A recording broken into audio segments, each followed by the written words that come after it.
जय हिंद दोस्तों। स्वागत है आप सभी का जियोस्फीयर एकेडमी पर। आज का हमारा टॉपिक है पृथ्वी की आंतरिक संरचना, इंटीरियर ऑफ द अर्थ। वास्तव में पृथ्वी की आंतरिक संरचना का अध्ययन भूगर्भ शास्त्र का विषय है, किंतु इसका अध्ययन हम भूगोल विषय में भी करते हैं। हम पृथ्वी की आंतरिक संरचना के अंतर्गत पृथ्वी की आंतरिक संरचना के स्रोत कौन कौन से हैं, बहुत सारे स्रोत प्रत्यक्ष हैं, कुछ स्रोत अप्रत्यक्ष हैं, उन सब का अध्ययन करेंगे। और साथ ही साथ प्रत्यक्ष स्रोत अप्रत्यक्ष स्रोत के माध्यम से जानने का प्रयास करेंगे कि आखिर पृथ्वी की जो आंतरिक संरचना है वो कैसी है। तो हम लोग आज की क्लास की शुरुआत करते हैं। भूपर्पटी पर होने वाले परिवर्तनों का वैज्ञानिक व्याख्या। पृथ्वी की आंतरिक संरचना भौतिक, रासायनिक संरचना एवं भूगर्भिक क्रियाओं से प्रभावित है। इसका मतलब है कि जो पृथ्वी की जो भूपर्पटी है उसके जो भूदृश्य हैं उसमें कुछ ना कुछ चेंजेस होते रहते हैं। तो इन सब का जो वैज्ञानिक व्याख्या है वो पृथ्वी की जो आंतरिक संरचना है उसकी भौतिक और रासायनिक जो संरचना है एवं पृथ्वी के अंदर कुछ भूगर्भिक क्रियाएं होती हैं, उससे हमारी भूपर्पटी के जो भूदृश्य हैं वो प्रभावित होते हैं। जो पृथ्वी की आकृति है वो जियोइड है, जिसका ध्रुव समतल एवं विषुवत उभार लिए है। यानी कि जो पृथ्वी का ध्रुव है वो समतल है और विषुवत पे थोड़ा बहुत उभार पाया जाता है। विषुवत पर अपकेंद्रीय तथा ध्रुवों पर अभिकेंद्रीय शक्तियाँ अधिकतम हैं। तो यहाँ पर हम समझने का प्रयास करेंगे कि अपकेंद्रीय बल क्या होता है और अभिकेंद्रीय बल क्या होता है। अभिकेंद्रीय बल का मतलब होता है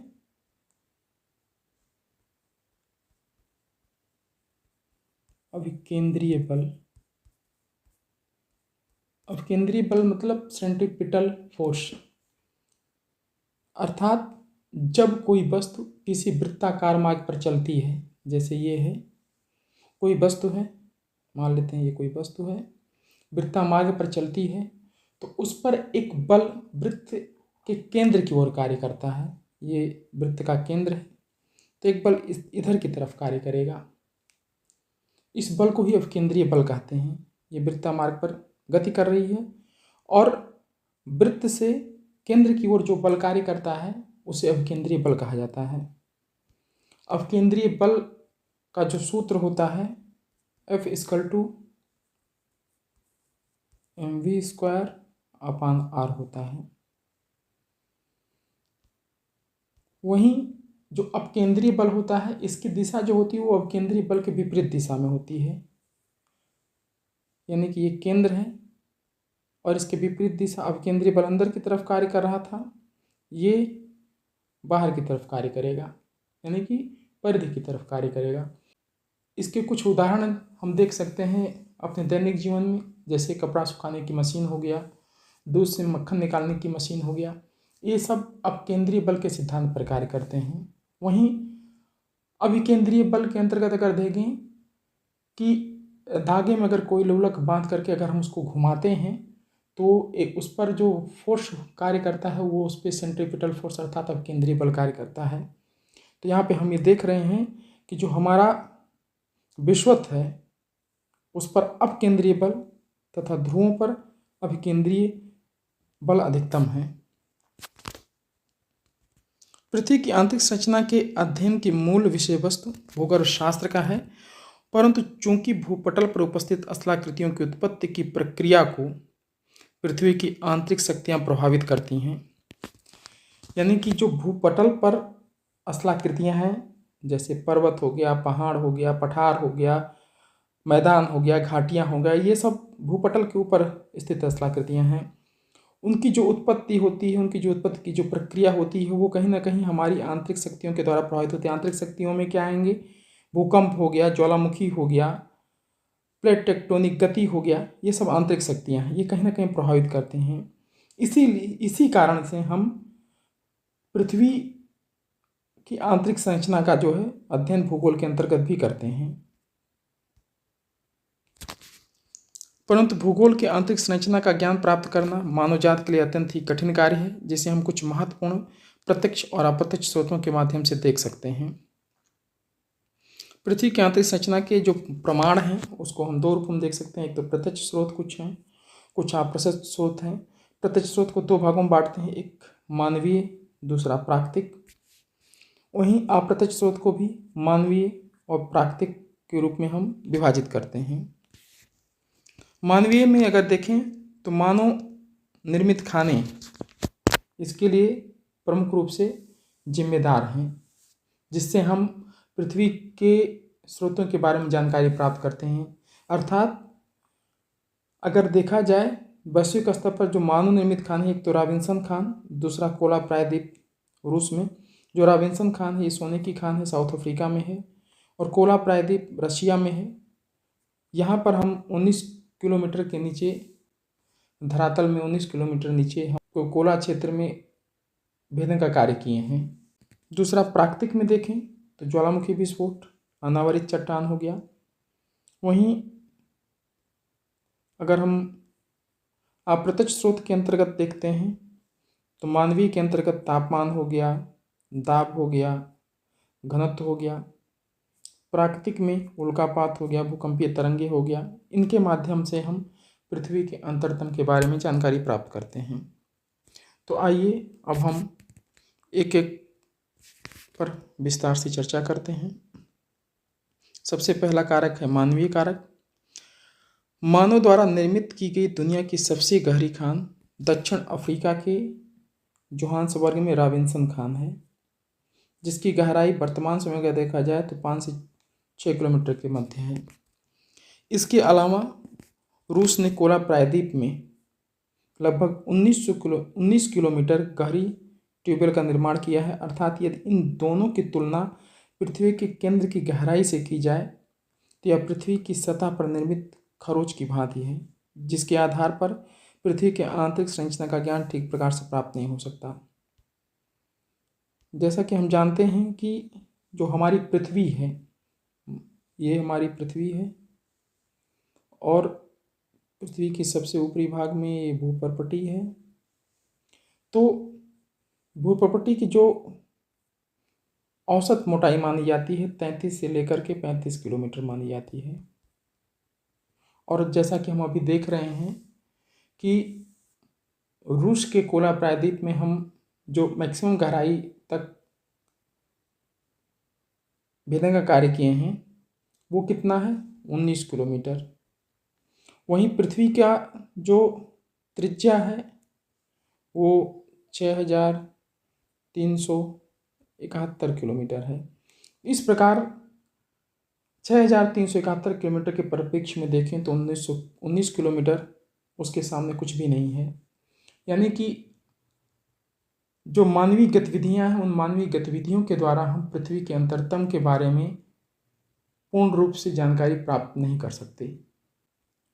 नेक्स्ट, दूसरा स्रोत। हाँ, लेकिन इससे हम ये देख पाते हैं कि जैसे जैसे हम पृथ्वी के अंतरतम में जाते हैं, नीचे की तरफ प्रवेश करते हैं, तापमान में, चट्टानों के घनत्व में तथा दाब में वृद्धि होती जाती है। यानी कि टेम्परेचर भी बढ़ रहा है, डेंसिटी भी बढ़ रहा है, और प्रेशर, इन तीनों में वृद्धि। पृथ्वी के जैसे जैसे हम भूपर्पटी से नीचे अंदर की तरफ जाएंगे वैसे वैसे तापमान में वृद्धि होगी, डेंसिटी में वृद्धि होगी तथा प्रेशर में भी वृद्धि पाई जाती है। दूसरा, ज्वालामुखी विस्फोट।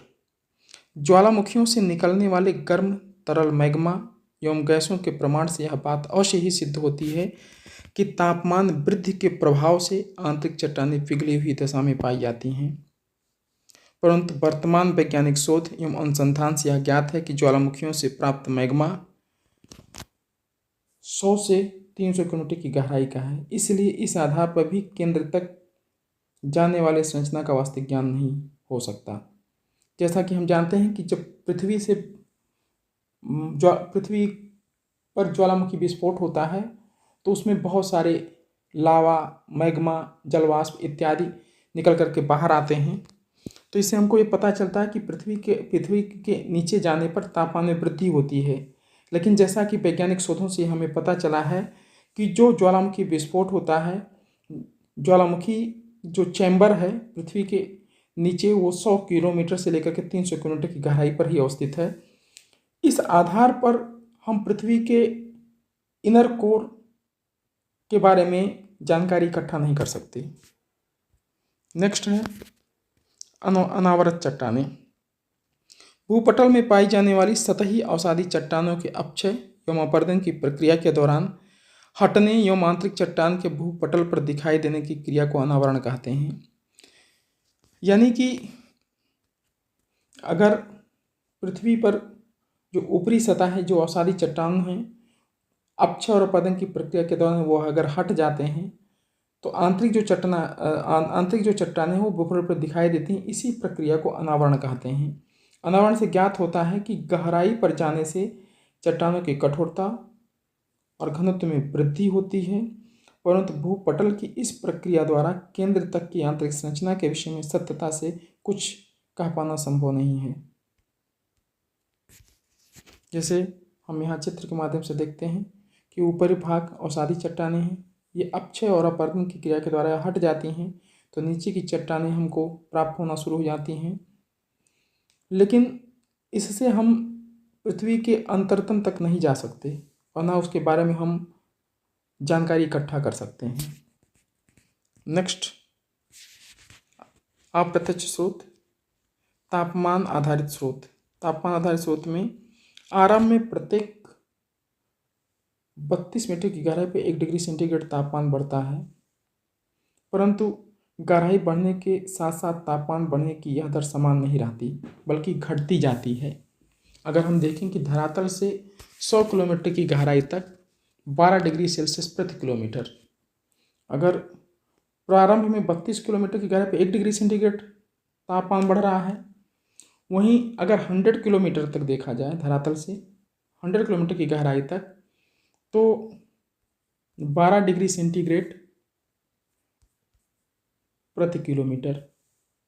उसके नीचे 300 किलोमीटर तक अगर देखें, इसके नीचे 300 किलोमीटर तक 2 डिग्री सेंटीग्रेड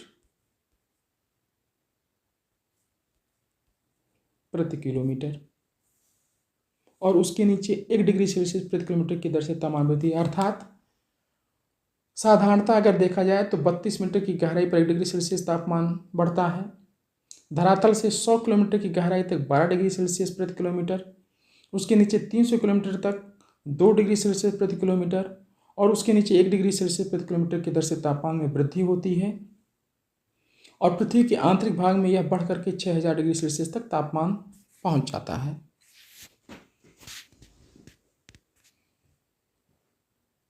आगे देखते हैं, अगर ये क्रम अगर घटता नहीं तो तापमान धरातल के अंतरतम का तापमान 2 लाख डिग्री सेंटीग्रेड पहुंच जाता, परंतु अप्रत्यक्ष वैज्ञानिक परीक्षणों से साबित हुए कि पृथ्वी के केंद्र का तापमान बढ़ता हुआ 6000 डिग्री सेंटीग्रेड तक पहुंच जाता है, जैसे हम उपर्युक्त ग्राफ में प्रदर्शित करते हैं। यहाँ पर हम देख सकते हैं कि जैसे जैसे हम पृथ्वी के अंतरतम की तरफ जा रहे हैं, वैसे वैसे तापमान में वृद्धि को दर्शा रहा है। ये हमारा पृथ्वी का अंतरतम है कोर, 6371 किलोमीटर, और 6371 किलोमीटर पर टेम्परेचर बढ़कर के 6000 डिग्री सेंटीग्रेड हो गया है।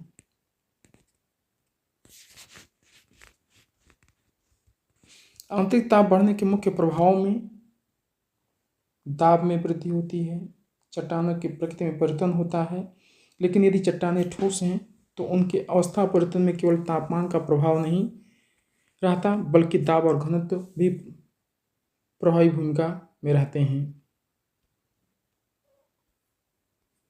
नेक्स्ट है दाब पर आधारित स्रोत। भूपृष्ठ से जैसे जैसे गहराई पर प्रवेश किया जाए तो चट्टानों के बढ़ते भार की वजह से दाब में भी निरंतर वृद्धि होती जाती है। केंद्र तक यह दाब बढ़ता हुआ लगभग 2.5 मिलियन से 3.5 मिलियन एटीपी यानी वायुमंडलीय दाब यानी एटमॉस्फेरिक प्रेशर हो जाता है। बढ़ते दाब के प्रभाव से जो आंतरिक संरचना में दो प्रकार के प्रभाव संभव हैं। पहला, यदि पृथ्वी के अंतरतम को बंद तंत्र माना जाए तो तापमान में वृद्धि हो रही होगी। बढ़ते दाब के साथ पदार्थों के घनत्व में भी वृद्धि हो जाती है, लेकिन किसी पदार्थ के घनत्व में एक सीमा से अधिक दाब बढ़ाकर परिवर्तन नहीं लाया जा सकता। दाब बढ़ने पर पदार्थों की अवस्था पर भी परिवर्तन आ जाता है। जैसे यदि प्लाज्मा अवस्था के पदार्थों में दाब वृद्धि की जाए तो पदार्थ ठोस अवस्था में आ जाएगा। नेक्स्ट है घनत्व पर आधारित स्रोत। भूपर्पटी यानी महाद्वीपीय भूपर्पटी जो कि ग्रेनाइट से बना हुआ है, इसका औसत घनत्व 2.67 ग्राम सेंटीमीटर क्यूब है। वहीं महासागरीय भूपर्पटी जो कि बेसाल्ट से बना हुआ है, इसका घनत्व 3 ग्राम सेंटीमीटर क्यूब है। अर्थात महाद्वीपीय भूपटल की जो चट्टानें हैं वो महासागरीय क्रस्ट से हल्की हैं और पृथ्वी की भूपर्पटी यानी क्रस्ट का जो औसत घनत्व है 2.8 ग्राम सेंटीमीटर क्यूब है। वहीं पृथ्वी का औसत घनत्व काफ़ी इम्पॉर्टेंट है, कई बार एग्जामों में पूछा जाता है। पृथ्वी का औसत घनत्व 5.5 ग्राम सेंटीमीटर क्यूब है। ज्ञात है कि भूपृष्ठ की चट्टानों का औसत घनत्व लगभग 2.8 ग्राम सेंटीमीटर क्यूब प्राप्त होता है। वहीं पृथ्वी का जो औसत घनत्व 5.5 ग्राम सेंटीमीटर क्यूब है। इन दोनों आंकड़ों के विश्लेषण से ज्ञात होता है कि बढ़ते ताप एवं दाब के साथ गहराई पर जाने से घनत्व में भी निरंतर वृद्धि होती जाती है तथा केंद्र तक यह बढ़ता हुआ 11 से 13 ग्राम सेंटीमीटर क्यूब तक पहुंच जाता है।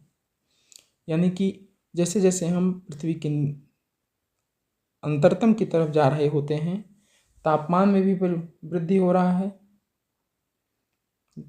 डेंसिटी में भी वृद्धि हो रहा है और प्रेशर में भी वृद्धि हो रहा है।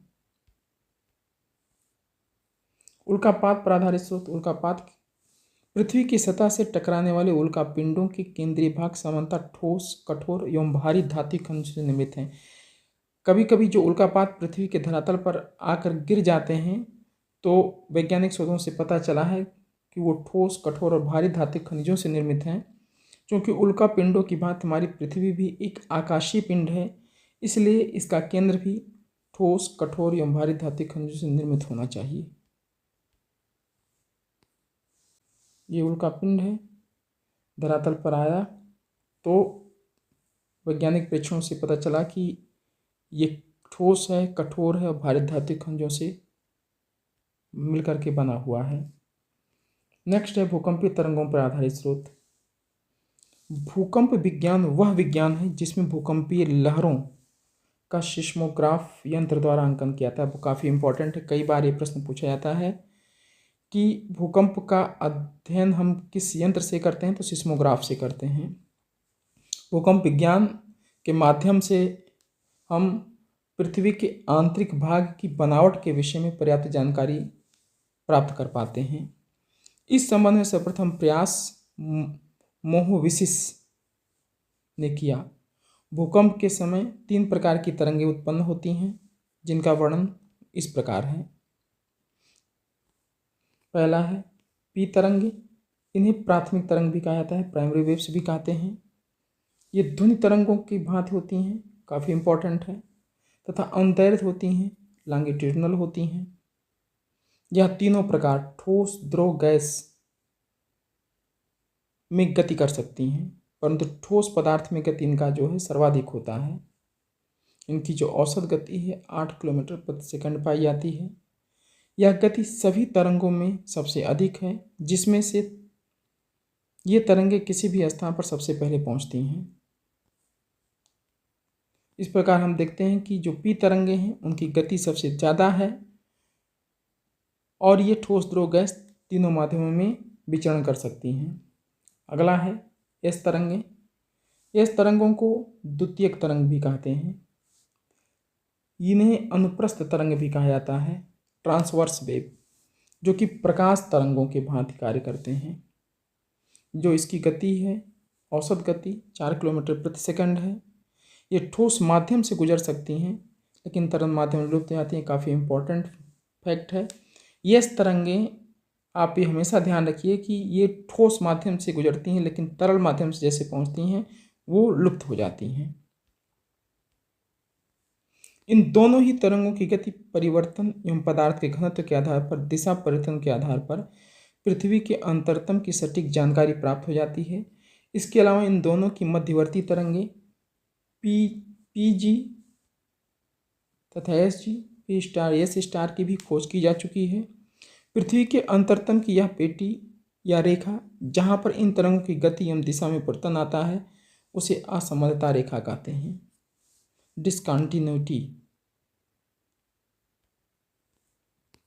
नेक्स्ट है यल तरंगे। यल तरंगों को धरातलीय या लंबी तरंगे कहते हैं, सरफेस या लॉन्ग वेव बोला जाता है। ये तरंगे मुख्यतः धरातल तक ही सीमित रहती हैं। ये ठोस, तरल तथा गैस तीनों माध्यमों से गुजर सकती हैं। या पी तरंगे भी और एस तरंगे तीनों माध्यम गुजर रही हैं, लेकिन पी तरंगे और यल तरंगे तीनों माध्यम से गुजर रही हैं। वहीं यस तरंगे केवल ठोस माध्यम से गुजर रही है, तरल माध्यम में विलुप्त हो जा रही है। ये अत्यधिक प्रभावशाली लहरें होती हैं। इनकी गति सबसे कम होती है। ये अधिक प्रचंड होती हैं। ये दो प्रकार की होती हैं, एक तो रैले तरंगे और दूसरा लव तरंगे। रैले तरंगे जो पी तरंगे होती है उसे के रूपांतरण के फलस्वरूप निर्मित होती हैं। वहीं लव तरंग यस तरंगों का रूपांतरण है। भूपट्टी में जो कंपन होता है या जो भूकंप आते हैं वो लव तरंग के प्रभाव से ही प्राप्त होते हैं। नेक्स्ट हम देखते हैं भूकंपीय तरंगों का व्यवहार। भूकंपीय तरंगों को सिस्मोग्राफ द्वारा रेखांकित किया जाता है। इससे इनके व्यवहार के समन्वयित तथ्य निकलते हैं। सभी भूकंपीय तरंगों का वेग अधिक घनत्व वाले पदार्थों में से गुजरने पर बढ़ जाता है। यानी कि जो भी भूकंपीय तरंगे हैं, अगर घनत्व ज़्यादा है तो वहाँ से अगर ये जा रहे हैं तो वहाँ पे वेग बढ़ेगा, और कम घनत्व वाले पदार्थों से गुजरने पर इनके वेग में कमी आती है। सेकंड, केवल प्राथमिक तरंगे ही पृथ्वी के केंद्रीय भाग से गुजर सकती हैं। यानी कि जो प्राइमरी वेव्स हैं वो पृथ्वी के केंद्रीय भाग से गुजर सकती हैं, परंतु वहाँ पर उनका वेग कम हो जाता है।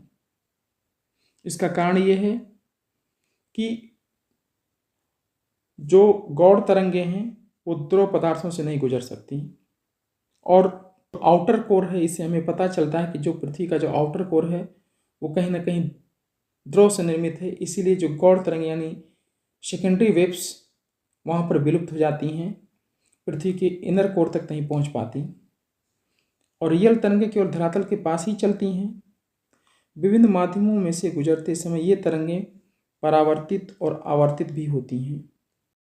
भूकंपीय तरंगों के जो व्यवहार हैं, भूकंपीय तरंगों के व्यवहार जो सिस्मोग्राफ पर प्रदर्शित होते हैं, उनके आधार पर हम पृथ्वी के अंतरतम के बारे में जानकारी प्राप्त करने का प्रयास करते हैं। उससे बहुत सारी जानकारियाँ निकल करके हमारे सामने आती भी हैं।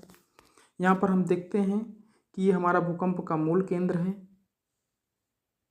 भूकंप के मूल केंद्र से जो यल तरंगे हैं वो पृथ्वी के ऊपरी भाग पर ही विचरण कर रही होती हैं। यानी कि यल तरंगे, जिसको सरफेस वेव कहा जाता है, वो पृथ्वी के बाह्य भाग में यानी बॉडी वेव के रूप में जानी जाती हैं। वहीं पर हम देखते हैं कि यस तरंगे जो हैं, यस तरंगे जो डॉट डॉट वाला है, ये यस तरंगे पृथ्वी के अंदर की तरफ गति करती हुई जा रही हैं। लेकिन यहाँ पर हम देखते हैं कि पृथ्वी के जो भ्रूक्रोड है यानी कि जो कोर है, यहाँ पर यह तरंगें आकर के विलुप्त हो जा रही हैं।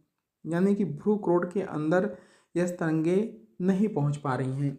और जैसा कि हम जानते हैं कि जो यस तरंगे यानी कि द्वितीयक तरंगे, जिसको गौड़ तरंगे कहते हैं, वो द्रव पदार्थ में से नहीं गुजर सकती, क्योंकि यस तरंगे यहाँ पर विलुप्त हो जा रही हैं आउटर कोर में के पास। इससे हमें इस बात का पता चलता है कि हमारा जो आउटर कोर है वो कहीं ना कहीं तरल अवस्था में है, द्रव अवस्था में है। अब हम बात करते हैं पी तरंगों की। पी तरंगें जो सीधी लाइनें एरो के रूप में जा रही हैं, ये हमारी पी तरंगें हैं। पी तरंगें जब आउटर कोर के पास पहुंचती हैं तो ये कहीं ना कहीं रिफ्लेक्ट हो रही हैं। यहाँ पर हम देख रहे हैं कि पी तरंगें यहाँ पर आई ऐसे, फिर ऐसे जाकर यहाँ पे रिफ्लेक्ट हो गई, उसी तरह इधर। तो यानी इससे हमें पता चल रहा है कि जो हमारा कोर है, आउटर कोर, कहीं ना कहीं तरल अवस्था में है, जैसे इस तरंगों के से द्वारा ज्ञात हुआ। वहीं पुनः जो इनर कोर है, इनर कोर में पी तरंगों की गति में वृद्धि भी पाई जाती है। तो इससे पता चलता है कि इनर कोर जो हमारा है वो ठोस अवस्था में है। अब यहाँ पर हम देखते हैं कि जो यस तरंगे हैं, यस तरंगे ये आपका 105 डिग्री का क्षेत्र है, 105 डिग्री, कुछ बुकों में 103 डिग्री भी लिखा हुआ है। तो 105 डिग्री से लेकर के 145 डिग्री, 145 डिग्री, 105 से लेकर के 145 डिग्री का जो क्षेत्र है, ये पी तरंगों का छाया क्षेत्र है। यानी कि पी तरंगों का छाया क्षेत्र, जो पी तरंगे हमको दृष्टिगोचर नहीं होती, वो 105 डिग्री से लेकर के 145 डिग्री तक यहाँ पर पी तरंगे पुनः प्रेजेंट हैं। वहीं पे यस तरंगे अगर देखें तो 105 डिग्री से लेकर के 105 डिग्री तक, यानी कि यहाँ से लेकर के यहाँ तक पी यस तरंगे जो है विलुप्त हैं। इसको हम दूसरे चित्र के माध्यम से भी समझने का प्रयास करते हैं। पी वेव्स का शैडो जोन और एस वेव का शैडो जोन। यहाँ पर हम देख रहे हैं कि जो पी वेव है, पी वेव पृथ्वी पर 105 डिग्री से लेकर के 145 डिग्री के मध्य, 105 से 145 के मध्य नहीं दिखाई दे रहा है। ये पी का छाया क्षेत्र है। बाकी पी वेव जब कोर में पहुंच रहा है तो इसमें कहीं ना कहीं रिफ्लेक्ट हो रहा है, क्योंकि हमको अभी हमने देखा है कि यस तरंगे चूंकि द्रव अवस्था में विचरण नहीं करती, उसमें गतिमान नहीं होती, उसमें विलुप्त हो जाती हैं। तो आउटर कोर के पास ये तरंगे नहीं पहुंच रही हैं और यहाँ पर पी तरंगे पहुंच रही हैं, किंतु उसमें रिफ्लेक्शन हो रहा है। इससे पता चलता है कि आउटर कोर हमारा तरल अवस्था में है, वहीं इनर कोर जो है वो ठोस अवस्था में है। तो पी तरंगों का जो छाया क्षेत्र है, कई बार ये सवाल पूछा जाता है कितने डिग्री से कितने डिग्री के मध्य है, 105 डिग्री से 145 डिग्री के मध्य। वहीं पर अब हम देखते हैं यस तरंगों का छाया क्षेत्र। यस तरंगे भूकंप मूल से निकलने के बाद आउटर कोर पर ही विलुप्त हो जा रही हैं और 105 डिग्री से 105 डिग्री के मध्य यहाँ पर यस तरंगे प्रेजेंट नहीं हैं। ये चूँकि आउटर कोर में ही विलुप्त हो गई हैं। इससे पता चल रहा है कि हमारा जो आउटर कोर है वो तरल अवस्था में है और इस तरंगों का जो छाया क्षेत्र है वो कहीं ना कहीं पी तरंगों से ज़्यादा है। छाया क्षेत्र होता क्या है, इसको हम लोग समझ लेते हैं। भूकंपीय यंत्र पर दूरस्थ स्थानों से आने वाली जो भूकंपीय तरंगे होती हैं वो अब उस पर अपलेखित होती हैं। यद्यपि कुछ ऐसे क्षेत्र भी हैं जहाँ कोई भी भूकंपीय तरंग अभिलेखित नहीं होती, ऐसे क्षेत्र को भूकंपीय छाया क्षेत्र या शैडो जोन कहते हैं। जैसे यहाँ पर इस तरंगों के लिए ये छाया क्षेत्र, यहाँ पर कोई भी भूकंपीय तरंगे, मतलब यहाँ पर ये तरंगे प्रेजेंट नहीं हो रही हैं। वैज्ञानिकों का मानना है कि भूकंप अधिकेंद्र से 105 से 145 के बीच का जो क्षेत्र होता है, ये दोनों प्रकार के तरंगों के लिए छाया क्षेत्र है। यहाँ पर 105 से परे पूरे क्षेत्र में इस तरंगे नहीं हैं, ये इस तरंगे यहाँ पर नहीं पाई जाती। यह तरंगों का जो छाया क्षेत्र है वो पी तरंगों के छाया क्षेत्र से कहीं ज़्यादा विस्तृत है। चित्र के माध्यम से हम देख रहे हैं, ये पी तरंगों का छाया क्षेत्र है, वहीं यह तरंगों का छाया क्षेत्र पी से ज़्यादा है। भूकंप अधिकेंद्र से 105 से लेकर के 145 डिग्री तक पी तरंगों का छाया क्षेत्र एक पट्टी के रूप में पृथ्वी के चारों ओर प्रतीत होता है। वहीं ये तरंगों का छाया क्षेत्र न केवल विस्तार में बड़ा है वरन पृथ्वी के ये संपूर्ण पृथ्वी के 40% भाग पर पाया जाता है। तो इस प्रकार हम देखते हैं कि पी तरंगों का जो छाया क्षेत्र है 105 डिग्री से लेकर के 145 डिग्री तक है। यस तरंगों का छाया क्षेत्र जो है 105 डिग्री से लेकर के 105 डिग्री तक पूरे क्षेत्र में ये नहीं पहुंचती है। उपर्युक्त तथ्यों के आधार पर अब हम पृथ्वी के आंतरिक संरचना के बारे में जानकारी प्राप्त करते हैं। इसके संदर्भ में विभिन्न विद्वानों ने विभिन्न आधारों पर पृथ्वी के आंतरिक भागों को 3 परतों में बताया है, जिनमें स्वेस, डेली, होम्स, इसके साथ ही साथ वान डर ग्राफ्ट, जेफरीज आदि अनेक भूवैज्ञानिकों का नाम इसमें शामिल है। इन सब में एडवर्ड स्वेस का जो वर्गीकरण है वो सबसे ज़्यादा लोकप्रिय हुआ। रासायनिक संरचना के आधार पर एडवर्ड स्वेस महोदय ने अपनी पुस्तक the face of the earth, इनकी बुक का नाम है, ध्यान रखिएगा, the face of the earth, में 3 संकेंद्रीय मेखलाओं के रूप में इसको विभाजित माना। एक तो सियाल, दूसरा सीमा, तीसरा निफे। सियाल, सीमा तथा निफे।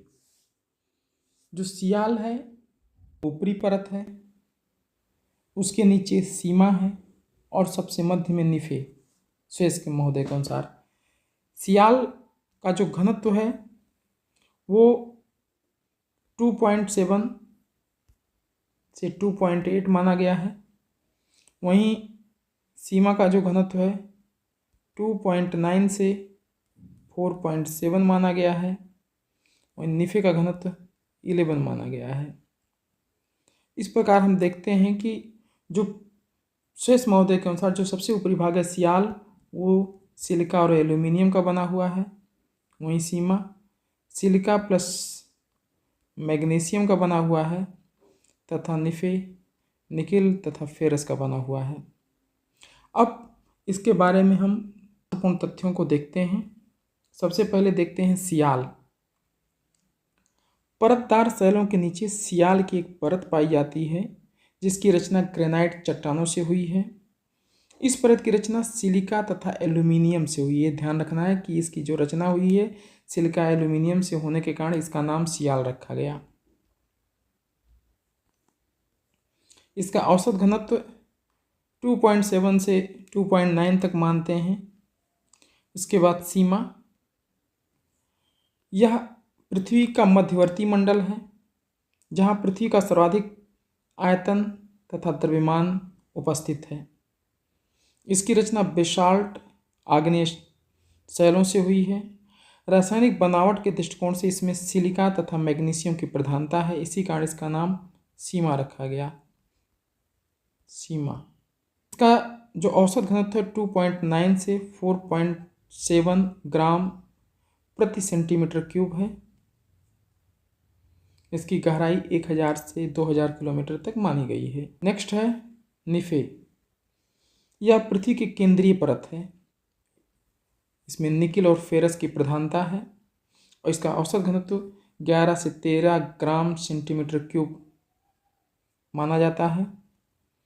इस प्रकार के अंतरतम कोर में लोहे की उपस्थिति से यह पता चलता है कि पृथ्वी में एक चुंबकीय शक्ति है। इससे पृथ्वी की स्थिरता भी प्रमाणित होती है। अब हम देखते हैं नवीन मान्यता के अनुसार यानी भूकंपीय तरंगों के साक्ष्यों के आधार पर पृथ्वी का अंतरतम कैसा है। आधुनिक सिद्धांतों में सर्वाधिक प्रमाणिक आधार इसे ही माना गया है। इसके आधार पर पृथ्वी 3 मंडलों में विभाजित है, एक क्रस्ट, दूसरा मेंटल, तीसरा क्रोड। अगर इसको हम इस प्रकार देखते हैं, ये हमारी पृथ्वी है और तो इसका जो ऊपरी भाग है ये हमारा क्रस्ट है। इसका मध्यवर्ती भाग ये मेंटल है और सबसे नीचे कोर है। पुनः जो भूकंपीय तरंगे हैं, भूकंपीय तरंगों की गतियों में अंतर पाया जाता है, क्योंकि जैसे जैसे हम पृथ्वी के अंतरतम की तरफ जाते हैं दबाव और घनत्व बढ़ता जाता है। उन दबाव घनत्व बढ़ने के क्रम में भूकंपीय तरंगों में कई बार सडनली मूवमेंट पाया जाता है, गति सडनली बढ़ जाती है, जिसकी वजह से क्रस्ट को भी ऊपरी क्रस्ट, निचले क्रस्ट, मेंटल को ऊपरी मेंटल, निचले मेंटल तथा कोर को अपर कोर और लोअर कोर में विभाजित किया जाता है। तो उसको हम निम्नलिखित चित्रों के माध्यम से देखते हैं। यहाँ पर हम देखते हैं कि जो भूकंपीय तरंगों के आधार पर जो इसके 3 मंडल हैं, क्रस्ट, मेंटल और कोर, उसका अध्ययन हम निम्नलिखित चित्र के माध्यम से करते हैं। सबसे पहले हम देखते हैं कि पृथ्वी का सबसे ऊपरी भाग जो है वो क्रस्ट है, उसके नीचे 2900 किलोमीटर की गहराई तक मेंटल है और उस मेंटल के नीचे 6371 किलोमीटर तक यानी कि पृथ्वी के अंतरतम तक कोर पाया जाता है। अब चूंकि जो महाद्वीपीय भाग है, ऊपरी क्रस्ट में महाद्वीप भी हैं, महासागर हैं। महाद्वीपीय भाग जो है वो ग्रेनाइट टी चट्टान से बने हुए हैं जो कि हल्के होते हैं अपेक्षाकृत बेसाल्ट के, जबकि महासागरीय जो भाग हैं वो बेसाल्ट के बने होते हैं। तो क्रस्ट में जो ऊपरी क्रस्ट है इसका जो औसत घनत्व है 2.8 के आसपास पाया जाता है। वहीं निचली क्रस्ट का जो घनत्व है वो 3 पाया जाता है। तो ऊपरी क्रस्ट और निचले क्रस्ट के मध्य जो घनत्व में अंतर है ये दबाव के कारण आता है और इसकी वजह से जब भूकंपीय तरंगे, पी तरंगे, एस तरंगे अंदर की तरफ प्रवेश करती हैं तो ऊपरी क्रस्ट से निचले क्रस्ट के मध्य जाने के क्रम में उनकी गति में एक वृद्धि देखी जाती है और इस वृद्धि की वजह से इसकी खोज सबसे पहले कोनार्ड महोदय ने किया था। इससे इसका नाम कोनार्ड की असंबद्धता रखा गया। यानी कि कोनार्ड की जो असंबद्धता है ऊपरी क्रस्ट और लोअर क्रस्ट के मध्य का जो सीमा क्षेत्र है वहाँ पर पाया जाता है, अपर क्रस्ट और लोअर क्रस्ट के मध्य। वहीं फिर जैसे जैसे हम अंदर की तरफ जाते हैं वैसे वैसे घनत्व में वृद्धि होती जाती है और मेंटल में हम देखते हैं कि निचली क्रस्ट तथा ऊपरी मेंटल के मध्य एक डिसकंटिन्यूटी का सृजन होता है और इसकी खोज सबसे पहले मोहरोविचिक महोदय ने किया था। इसी से इसका नाम मोहर डिसकंटिन्यूटी रखा गया। तो लोअर क्रस्ट और अपर मेंटल के मध्य एक डिसकंटिन्यूटी पाई जाती है जिसको मोहर डिसकंटिन्यूटी कहा जाता है। और जब हम अपर मेंटल और लोअर मेंटल के मध्य में पहुंचते हैं तो यहाँ पे भी हम एक असमानता देखते हैं जिसको रेप्टी की असमानता कहा जाता है।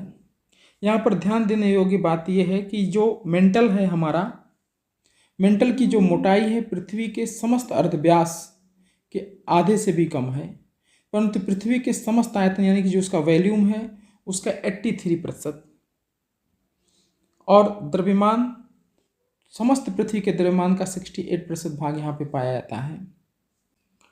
इसके बाद जैसे जैसे हम अंदर की तरफ जाते हैं तो यहाँ पर हम देखते हैं कि लोअर मेंटल और अपर कोर, ये हमारा लोअर मेंटल है, ये है अपर core. Lower mantle upper core के मध्य भी एक असमानता पाई जाती है जिसको गुटेनबर्ग की असमानता कहते हैं। क्योंकि यहाँ पर अपर कोर के में ये तरंगें विलुप्त हो जाती हैं, इससे हमें पता चलता है कि यह परत तरल अवस्था में है, यहाँ पे इस तरंगें नहीं पाई जाती।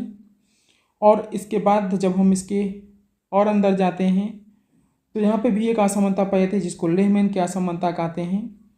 और यहाँ पर पी तरंगों में डिस्ट्रक्शन देखा जाता है, या तो इससे हमें पता चलता है कि पी तरंगों की गति में वृद्धि भी देखी जाती है। इससे हमको पता चलता है पी जो लोअर कोर है या तो ठोस अवस्था में या तो प्लास्टिक अवस्था में है। लोअर कोर और जो हमारा कोर है, संपूर्ण कोर, वो पृथ्वी के अंतरतम का, समस्त पृथ्वी के अंतरतम का जो आयतन है उसका 16% है और द्रव्यमान का ही 32% भाग यहाँ पे पाया जाता है। इस प्रकार हम एक बार पुनः देखते हैं कि जो कोनार्ड की असंबद्धता है वो ऊपरी क्रस्ट लोअर क्रस्ट के मध्य है, मोह असमानता lower crust upper mantle, Repetti की असमानता upper mantle lower mantle, Gutenberg lower mantle upper core, और वहीं लेहमैन की असमानता जो है वो अपर कोर और लोअर कोर के मध्य पाई जाती है। अब हम इसका एक एक करके अध्ययन करते हैं। पृथ्वी की बाह्य परत भूपर्पटी कहलाती है। इसकी औसत गहराई 33 से 35 किलोमीटर के मध्य पाया है। महाद्वीपीय भागों में इसकी मोटाई 50 किलोमीटर तक तथा महासागरीय भागों में इसकी मोटाई 5 किलोमीटर के मध्य है। क्रस्ट का महाद्वीपीय भाग ग्रेनाइट चट्टानों से, जबकि महासागरीय भाग जो है इसके बेसाल्टिक हैं। इस चीज़ को आपको ध्यान में रखना है। ग्रेनाइट हल्की होती है बेसाल्ट की तुलना में, इसलिए महाद्वीपीय जो क्रस्ट है वो हल्का है और महासागरीय क्रस्ट भारी होता है। क्रस्ट में सिलिकॉन और एल्यूमिनियम की अधिकता है, इस कारण इसको हम सियाल भी कहते हैं। भूकंपीय तरंगों की गति में अंतर के आधार पर इसे दो उपभागों में विभाजित किया गया है, ऊपरी परपटी तथा निचली परपटी। ऊपरी परपटी इसका घनत्व 2.8 है। इसका निर्माण ग्रेनाइट चट्टानों से हुआ है। यहाँ पर पी तरंगों की जो गति है 6 किलोमीटर प्रति सेकंड है। वहीं निचली क्रस्ट का जो घनत्व है वो 3 है और यहाँ पे पी तरंगों की गति बढ़ जाता है, 6.9 किलोमीटर प्रति सेकंड हो जाता है। इससे दोनों परतों के मध्य की प्रकृति में अंतर के कारण इनके मध्य एक डिसकंटिन्यूटी पाई जाती है, जिसको हम कोनार्ड की असमानता बोलते हैं। नेक्स्ट है मेंटल। भूपर्पटी के निचले भाग को मेंटल के नाम से जाना जाता है। निचले क्रस्ट के आधार पर भूकंपीय तरंगों के पहुंचने पर तरंगों की गति में अचानक से वृद्धि हो जाती है। निचले क्रस्ट और ऊपरी मेंटल के बीच एक डिसकंटिन्यूटी पाया जाता है, जिसकी खोज सर्वप्रथम ये मोहरोविक ने 1909 में की थी। उन्हीं के नाम पर इसका नाम मोहरोविक असंतात यानी मोहर डिसकंटिन्यूटी रखा गया। मोहर डिसकंटिन्यूटी से 2900 किलोमीटर की गहराई तक मेंटल की परत पाई जाती है। यह पृथ्वी का जो है सर्वाधिक बड़ा भाग है। इसमें पृथ्वी के 83% आयतन और 68% द्रव्यमान पाया जाता है। भूकंपीय तरंगों की गति एवं घनत्व में अंतर के आधार पर प्रारंभ में इसे दो भागों में विभाजित किया गया, एक तो ऊपरी मेंटल और दूसरा निचला मेंटल। परंतु अंतर्राष्ट्रीय भूगणित एवं भूभौतिकी संघ ने इसे विभिन्न भागों में बांटा, जो कि नई संकल्पना है। पहला भाग जो मोहर डिसकंटिन्यूटी से 200 किलोमीटर तक है, पहले इसे 400 किलोमीटर तक माना जाता था। वहीं दूसरा भाग 200 किलोमीटर से 700 किलोमीटर की गहराई तक माना जाता है। तीसरा भाग 700 से 2900 किलोमीटर की गहराई तक माना जाता है। पहले इसको 1000 से 2900 किलोमीटर तक माना जाता था।